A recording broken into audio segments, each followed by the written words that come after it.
I know I ended the video, already posted it on YouTube because I just wanted to get it over with. But I was reading this book.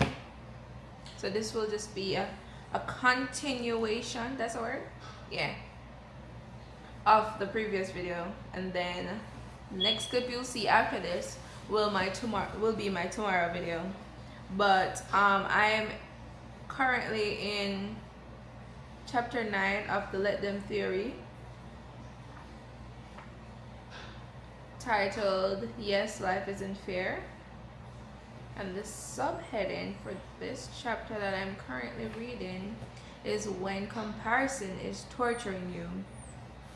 So let me go ahead and read just the first. Oh, this is the entire chapter?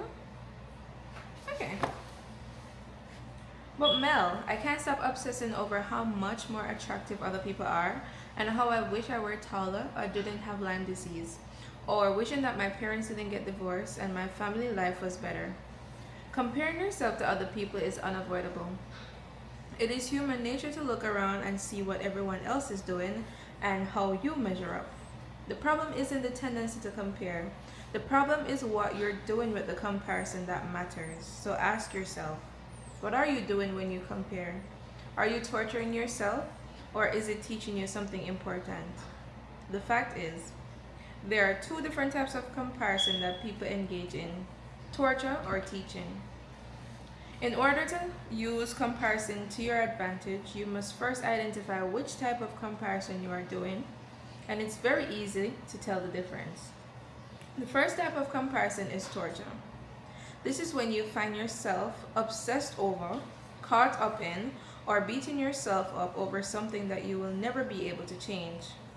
Comparison feels like torture when you are focused on fixed attributes of someone else's life. For example, someone else's natural beauty, body type, family history, height, metabolism, parents, country of origin, past experience, and any God-given talent like athletic, you know what I'm trying to say, athleticism, perfect pitch,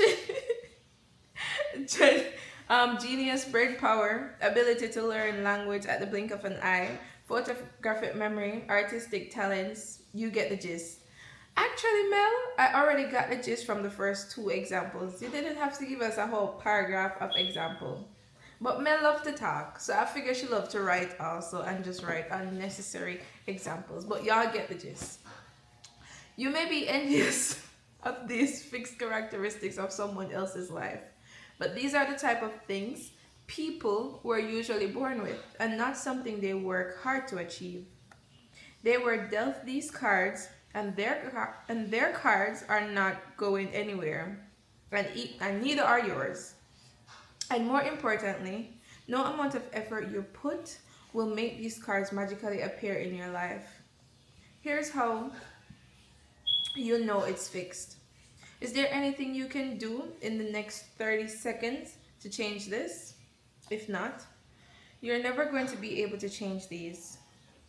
It's critical that you understand the difference between things you can and cannot change, because comparing yourself to someone else, no, it didn't say someone else, because comparing yourself to someone or some aspects of their life that you cannot change, no matter how much you try, is just torturing you. Therefore, anytime you spend obsessing over a fixed aspect of someone else's life versus your own is an act of self-torture. That smoke detector is pissing me off. It is useless for your growth and detrimental to your happiness. If you can't change it, you must learn to allow it. Let them. This is not easy to do. I have watched our oldest daughter. Okay, I'm not gonna go into that part, but y'all get the gist about what that chapter is saying. And that just spoke about torture. She mentioned two types of comparison: torture or teaching. I'm going to assume, which is the right thing to do, that the next or the rest of this chapter will be talking about the teaching aspect of it, but I'm not going to read that for y'all. So y'all could get the book if this little snippet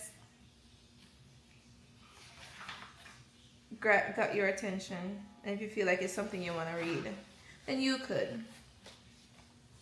But that's the end of my little reading corner.